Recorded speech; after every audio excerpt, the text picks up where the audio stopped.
Hello everyone, कैसे हैं आप सभी लोग। आज के वीडियो में हम बात करने वाले हैं बेलन के बारे में। बेलन जिसको हम लोग सिलेंडर भी कहते हैं। क्या कहते हैं? सिलेंडर कहते हैं। तो चलिए हम बात करते हैं कि बेलन होता क्या है। तो सबसे पहले हम बात करते हैं बेलन होता क्या है। तो बेलन जो है एक थ्री डी आकृति है। ठीक है, थ्री डी आकृति क्या होता है कि जिसमें एक्स एक्सिस, वाई एक्सिस और जेड एक्सिस तीनों होता है। तो X axis, Y axis, Z axis आपको अभी समझ में तो नहीं आएगा क्योंकि ये उच्च स्तरीय बात है। ठीक है, तो अभी आपको बस इतना जानना है कि यह 3D आकृति है, यानी कि ठोस आकृति है। ठोस आकृति है। क्या है? ठोस आकृति है। तो क्या है? ठोस आकृति है। क्या? तो बेलन एक ठोस आकृति है। अगर आपसे पूछा जाए कि ठोस आकृति क्या होता है, तो हम पिछले कई क्लास से हम बात करते आ रहे हैं कि ठोस आकृति क्या है। फिर भी हम एक बार फिर से बता दें कि जो भी वस्तु को हम लोग छू पाते हैं, ठीक है, हाथ से छू पाते हैं, ऐसे टच कर पाते हैं, तो उसको हम लोग ठोस कहते हैं। ठीक है, और ये जो भी वस्तु को हम छू पाते हैं वो ठोस होता है। वो ठोस व्यक्ति हर हाल में, मतलब ठोस चीज हर हाल में 3D ही होगा। ठीक है, चलिए, तो इसमें हमको उतना टाइम नहीं देना है। हमको मेन मुद्दा है कि बेलन क्या होता है। ठीक है, तो चलिए सबसे पहले इंट्रोडक्शन से हम शुरुआत करते हैं। जैसा कि आप लोगों को बता दिए कि बेलन ये होता है। तो अब एग्जाम्पल की बात करें। अब बात करें एग्जाम्पल की कि चलिए 2, 4, 10 एग्जाम्पल बताइए बेलन की। तो बेलन का सबसे पहला एग्जाम्पल है, सबसे पहला एग्जाम्पल कि आप लोग घर में गैस चूल्हा देखे होंगे। गैस चूल्हा देखे होंगे जिसमें रोटी मम्मी पकाती है। ठीक है, गैस चूल्हा देखे होंगे, और उस चूल्हे में जो गैस लगता है उसमें एक सिलेंडर आता है जिसमें गैस सिलेंडर कहते हैं, जिसको हम लोग क्या कहते हैं? गैस सिलेंडर कहते हैं। तो उस गैस सिलेंडर को क्या कहते हैं? Gas cylinder. तो वो गैस सिलेंडर देखे होंगे आप लोग। तो गैस सिलेंडर जो लगभग आपका बेलन के आकार का होता है। क्या होता है? लगभग बेलन के आकार का होता है। क्यों कह रहे हैं लगभग? क्योंकि उसमें थोड़ा सा करेक्शन है, तो आप लोगों को बाद में पता चलेगा। चलिए, तो बात करते हैं कि कैसा होता है दिखने में। तो देखिए, दिखने में जो होता है बेलन इस आकृति का होता है। ठीक है, इस आकृति का होता है। ठीक है, अब बात करते हैं कि इस बेलन में क्या क्या होता है। तो इस बेलन में एक ऊंचाई होता है। क्या होता है? ऊंचाई होता है। क्या होता है? रेडियस होता है, जिसको हम लोग क्या बोलते हैं? त्रिज्या होता है। ठीक है, क्या क्या होता है? 2 चीज याद रखिए, त्रिज्या होता है, ऊंचाई होता है। अब जहां त्रिज्या है वहां पर क्या होगा? व्यास भी होगा। तो व्यास भी होता है। ठीक है, तो व्यास का फॉर्मूला जग जाहिर है कि व्यास का फॉर्मूला जो होता है 2 गुना त्रिज्या होता है। और इसी को हम लोग जब सिंप्लीफाई करेंगे तो त्रिज्या इक्वल टू क्या हो जाएगा? व्यास बटे 2। ठीक है, समझ में आया? देखिए, ये यहां से यहां तक जो है उसको ऊंचाई कहेंगे। क्या कहेंगे? ऊंचाई कहेंगे। अब हम लोग बात करते हैं कि क्या क्या बात किए। एक ऊंचाई होता है, एक त्रिज्या होता है, एक व्यास होता है। ठीक है, जहां त्रिज्या होगा वहां तो व्यास होगा ही होगा। ठीक है, चलिए अब बात करते हैं। क्या बात करते हैं कि मुद्दा पे आइए ना। ये सब तो हम जान गए, तो ये सब मुद्दा का ही बात था। एग्जाम्पल में आपको गैस सिलेंडर दे दिए, घर में आपको बेलन दिखता होगा। क्या हो? बेलन दिखता होगा। ठीक है, इसके अलावा भी अगर आपको और भी उदाहरण चाहिए तो हम दे सकते हैं, लेकिन आपको क्या करना है? खुद से खोजना है। खुद से खोजना है और फिर कमेंट करके बताना है कि आप कौन कौन से ऐसे चीज को जानते हैं जो आपके घर में है और वो बेलन यानी कि सिलेंडर के आकार का है, यानी बेलन के आकृति के है। ठीक है, तो चलिए अब हम लोग स्टार्ट करते हैं। क्या स्टार्ट करते हैं? मुद्दा की बात, कि हमको क्या क्या याद कर ले कि हमको बेलन का कोई भी क्वेश्चन ना छूटे। तो बेलन का कोई भी क्वेश्चन आपका नहीं छूटेगा। कब नहीं छूटेगा? जब आपको पता चल जाएगा कि ऊंचाई, त्रिज्या, रेडियस, व्यास, जिसको हम लोग डी कहते हैं, व्यास, ये सब आपको पता हो जाएगा। ठीक है, अब आइए, अब क्या आइए, तो इसका CSA होता है, CSA, कर्व सरफेस एरिया, जिसको हम लोग क्या बोलते हैं, कर्व सरफेस एरिया, ठीक है, जिसको हम लोग क्या बोलते हैं, वक्र पृष्ठीय क्षेत्रफल, हिंदी में बोलते हैं वक्र पृष्ठीय क्षेत्रफल। वक्र पृष्ठीय क्षेत्रफल होता है, उसके बाद क्या होता है, उसके बाद होता है वॉल्यूम होता है। जब 3D आकृति है भाई तो उसमें तो वॉल्यूम होगा ही, ठीक है, तो वॉल्यूम होगा जिसको हम लोग क्या बोलते हैं, आयतन होगा। आयतन होगा, क्या होगा, आयतन होगा, वक्र पृष्ठ क्षेत्रफल होगा, आयतन होगा, और क्या होगा, और क्या होगा बताइए, टोटल सरफेस एरिया होगा, संपूर्ण पृष्ठ क्षेत्रफल होगा, TSA, जिसको हम लोग क्या बोलते हैं, संपूर्ण पृष्ठीय क्षेत्रफल।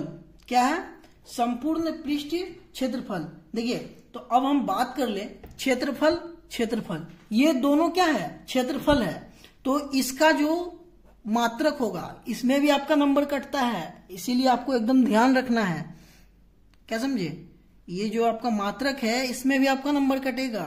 तो आपको याद रखना है जब भी क्षेत्रफल का बात आए, जब भी एकदम याद रखिए, तो वर्ग होगा, क्या होगा, वर्ग।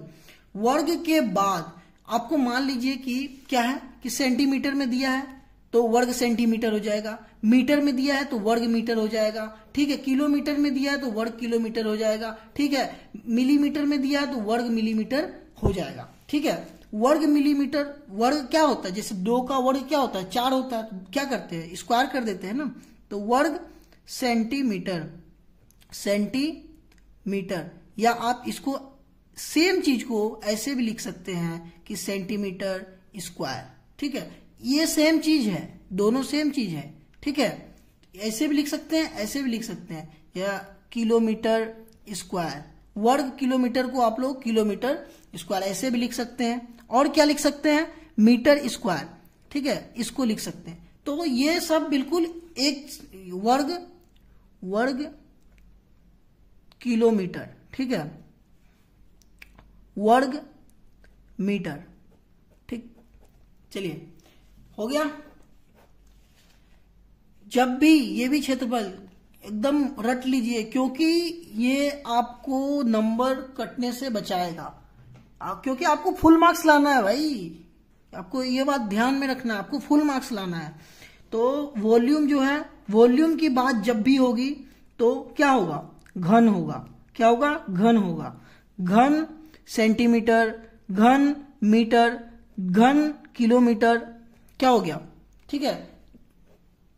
इसको भी हम लोग ऐसे लिख सकते हैं, इसको भी क्या लिख सकते हैं, centimetre cube, kilometre whole cube, उसके बाद क्या लिख सकते हैं, मीटर क्यूब, ठीक है, समझ में आ रहा है ना। इसी तरह आपको याद रखना है जब भी आयतन का बात हो तो क्यूब होगा, और क्षेत्रफल का बात हो तो स्क्वायर होगा, ठीक है, चाहे जो भी क्षेत्रफल हो, वक्र पृष्ठ क्षेत्रफल हो, संपूर्ण पृष्ठ क्षेत्रफल हो, वक्र संपूर्ण। अब आप लोग कंफ्यूज हो जाएंगे कि वक्र बड़ा होता है कि संपूर्ण बड़ा होता है, ठीक है, तो वक्र छोटा होता है और संपूर्ण बड़ा होता है, क्योंकि जब संपूर्ण की बात आएगी तो संपूर्ण हो जाएगा। आप ही सोचिए ना कि संपूर्ण बोलेगा क्लास में सभी लोग ज्यादा हैं, तो ऑब्वियस भाई जब सभी का बात होगा तो सभी है, ठीक है, तो संपूर्ण पृष्ठ क्षेत्रफल जो है वो बड़ा होगा। जब भी आप निकालिएगा बेलन का, तो अगर आपको चेक करने का एक तरीका भी हो जाएगा, ठीक है, कि मान लीजिए कि आप बना रहे क्वेश्चन बना लिए, अब आपको हो रहा है कि सही बनाए हैं या गलत बनाए हैं, तो आपको क्या करना है, आपको कैसे चेक करना है, तो आपको सबसे पहले वॉल्यूम निकालना है, फिर क्या निकालना है, CSA निकालना है, फिर क्या निकालना है, TSA निकालना है। ऑब्वियस है जो क्वेश्चन में बोला जाएगा वही निकालना है। अगर TSA, CSA और वॉल्यूम तीनों निकालने दिया है तो आपको वॉल्यूम पहले निकाल लेना है।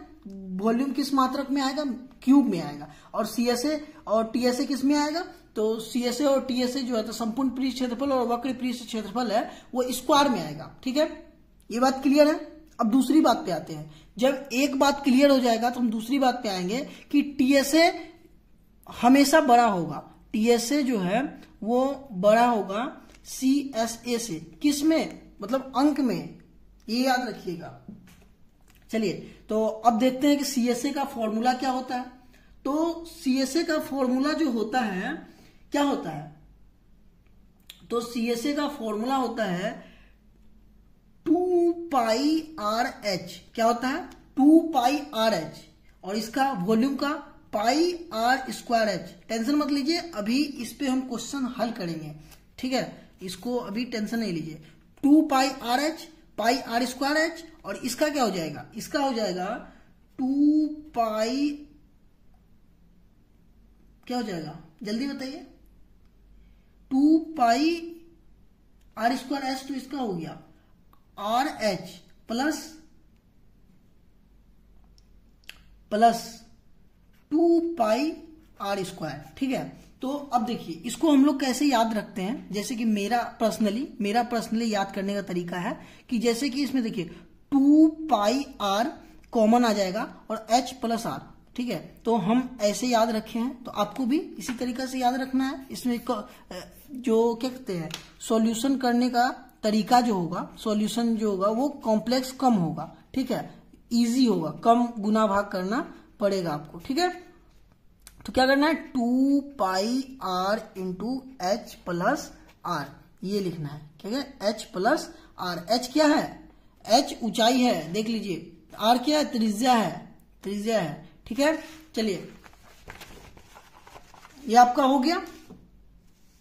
अब चलिए अब क्या बात करें, चलिए कि मान लीजिए कि एक बेलन है, क्या है, मान लीजिए कि एक बेलन है जिसका त्रिज्या जो है 7 सेंटीमीटर है, जिसका ऊंचाई जो है h 10 सेंटीमीटर है। अब बोल रहा है कि इसका DVCSA और TSA ज्ञात कीजिए।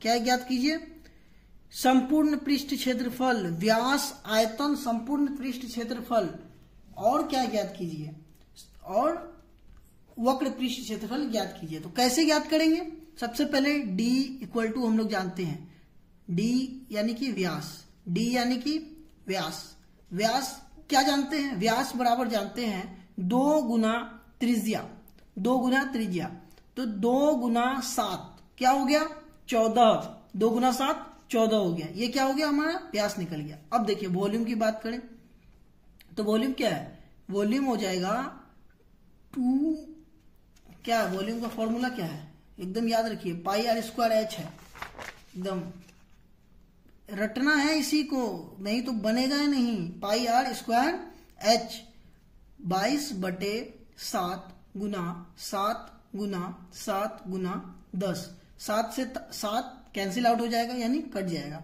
अब क्या हो गया 154 हो गया और 0 हो जाएगा, कितना होगा 1540, वॉल्यूम आ गया। अब मान लीजिए कि इसका दिया है सेंटीमीटर, ये भी दिया है सेंटीमीटर में, ठीक है, तो वॉल्यूम को आपको पता है कि किस में आएगा, सेंटीमीटर क्यूब में आएगा। इसको लिखना है, बार बार हम दोहरा रहे हैं, व्यास में क्या होगा मीटर में होगा, ठीक है, बार बार दोहरा रहे हैं, इसको भूलिएगा नहीं तो 1 मार्क्स कट जाएगा आपका, ठीक है।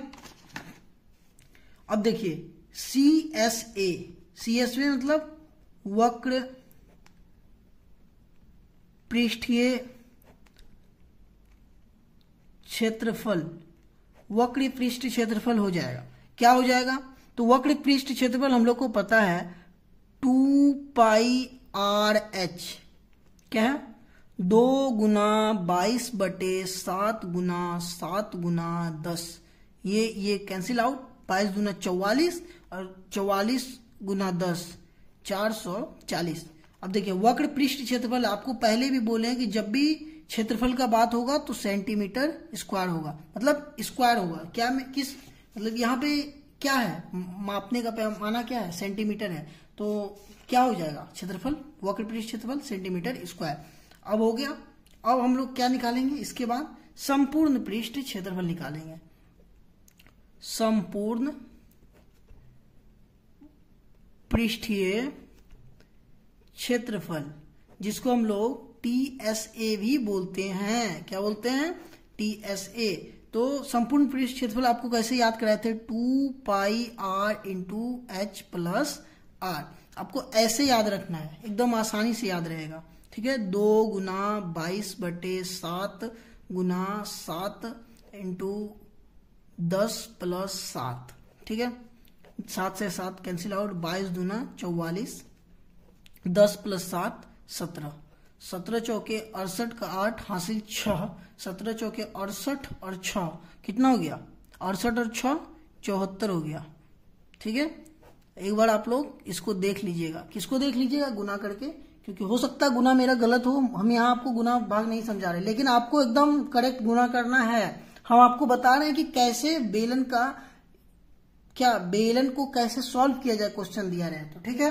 तो चलिए आपको मोटा मोटी जो आपको बताएं वो आपको याद रखना। चलिए समराइज करना चाहे तो एक बार फिर से समराइज कर देते हैं कि R त्रिज्या होता है, चलिए बेलन में R त्रिज्या होता है, D व्यास होता है, C S A होता है, T S A होता है और V होता है। V वॉल्यूम हो गया, संपूर्ण पृष्ठ क्षेत्रफल हो गया और वक्र पृष्ठ क्षेत्रफल हो गया, ठीक है। ये व्यास हो गया और ये रेडियस हो गया, ठीक है।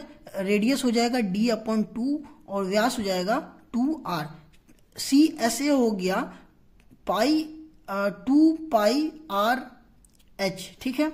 TS A हो गया 2 पाई R into H plus R, ठीक है। अब वॉल्यूम क्या हो जाएगा, पाई R स्क्वायर H। बस आपको इतना याद रखना है और आपका ये जो बेलन है, वो आपको एकदम आसानी से बन जाएगा। और इतना याद रखने के साथ साथ आपको मस्ट याद रखना है इसका क्या, कि इसका जो मापने का तरीका है कि इसका क्या है, मापने के बाद क्या आएगा, तो वर्ग आएगा, घन आएगा, जो एग्जैक्ट वर्ड अभी मिल नहीं रहा है, ठीक है। तो आप लोग समझ जाइए कि सेंटीमीटर मतलब वर्ग देना है, वर्ग करना है या स्क्वायर करना है, ठीक है। स्क्वायर करना है या वर्ग करना है, यही हो गया, या नहीं तो घन करना है, क्यूब करना है, जो भी। अगर आपको सेंटीमीटर में दिया तो सेंटीमीटर, और इसमें दिया है मीटर में दिया है, वर्ग किलोमीटर में, जो भी है वो लिख देना है, ठीक है। चलिए तब तक मिलते हैं अगले वीडियो में। तब तक के लिए वीडियो को लाइक कीजिए, कमेंट करके बताइए कि आपको कैसा लगा बेलन। इससे पहले आप जहां भी पढ़े थे कैसा लगा था और आज कैसा लगा, ठीक है। और ज्यादा से ज्यादा इस वीडियो को शेयर कीजिए, ठीक है। और आपको इस जो प्रश्न को सॉल्व कराएं कई बार आप इसको सॉल्व कीजिए, ताकि आपको ये फॉर्मूला जो है ये आपको याद हो जाए, ठीक है। एक बार इसको बैठ के रटिए, फिर बनाइए, फिर बिना देखे बनाइए, ठीक है। पहले इसको रटिए, फिर बिना देखे बनाइए, आपको एकदम स्मूथली याद हो जाएगा। और इस वीडियो को ज्यादा से ज्यादा शेयर कीजिए और कमेंट जरूर कीजिए, ताकि इस वीडियो का एंगेजमेंट बढ़े और कि कोई भी ऐसा बच्चा ना हो जो बिहार बोर्ड का बच्चा हो और उसको मार्क्स के आधार पर बहुत सारे अपॉर्चुनिटी खुलती है, ठीक है। बहुत सारे कॉलेज लेने के लिए आपको अच्छा मार्क्स चाहिए होता है। तो अगर मान लीजिए अभी आपका अच्छा मार्क्स नहीं रहेगा, मान लीजिए आप लोग ये वीडियो आपके पास नहीं पहुंच पाया, इस बच्चे के पास नहीं पहुंच पाया, तो उससे क्या हुआ कि फ्यूचर में उसको जाके दिक्कत होगा। तो आप ज्यादा से ज्यादा कमेंट करेंगे तो ये वीडियो वायरल होगा, और तो क्या होगा कि किसी एक दूसरे बच्चे का मदद होगा, क्या होगा, दूसरे बच्चों का मदद होगा, ताकि उसका, मेरा यही मकसद है कि किसी भी बच्चे का मार्क्स के आधार पे उसका क्या ना छूटे, तो कॉलेज या कोई अपॉर्चुनिटी, अच्छा अपॉर्चुनिटी ना छूटे, और उसके माँ बाप का सपना पूरा हो, उसका सपना पूरा। इन सब तक मिलते हैं अगले वीडियो में, तब तक के लिए पढ़ते रहिए, रिवाइज करते रहिए, ओके, तब तक के लिए ओके, बाय।